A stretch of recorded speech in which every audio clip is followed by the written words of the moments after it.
இரண்டு மரங்கள் இருந்தன. ஒன்று மாமரம், மற்றொன்று வேப்பமரம். மாமரம் பசுமையான இலைகளுடனும் சுவையான பழங்களுடனும் காட்சியளித்தது. தினமும் மக்கள் அந்த இனிய மாம்பழங்களை ருசிக்க வருவார்கள். மாமரம் தன் பெருமையில் வேப்ப மரத்தை பார்த்து, என்னை போல யாரும் இல்லை, எல்லோரும் என் பழங்களுக்காக வருகிறார்கள். ஆனால் உன்னை யாரும் விரும்புவதில்லையே, உன் கசப்பான இலைகளை யார் சாப்பிடுவார்கள் என்று கேலி செய்தது. வேப்ப மரமும் அமைதியாக இருந்தது. சில நாட்கள் கழிந்தன. திடீரென கிராமம் முழுவதும் காய்ச்சல் பரவியது. மக்கள் மாம்பழம் சாப்பிடுவதை நிறுத்திவிட்டு வேப்ப மரத்தின் இலைகளை தேடி ஓடினார்கள். அந்த கசப்பான இலைகள் அவர்களின் காய்ச்சலை குணப்படுத்தியது.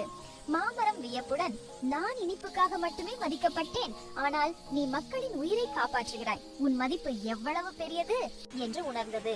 வேப்பமரம் புன்னகையுடன், நம் ஒவ்வொருவருக்கும் தனித்துவம் உண்டு. இனிப்பாக இருந்தாலும் கசப்பாக இருந்தாலும் நம் ஒவ்வொருவருக்கும் ஒரு காலமும் ஒரு பயனும் உண்டு என்று கூறியது. நண்பர்களே, இந்த கதை நமக்கு சொல்லும் உண்மை என்னவென்றால், ஒவ்வொருவரின் திறமைக்கும் ஒரு தனி நேரம் உண்டு. யாரும் பயனற்றவர் அல்ல. நம்முடைய தனித்துவத்தை பாராட்டி மற்றவர்களின் தனித்துவத்தையும் மதிப்போம்.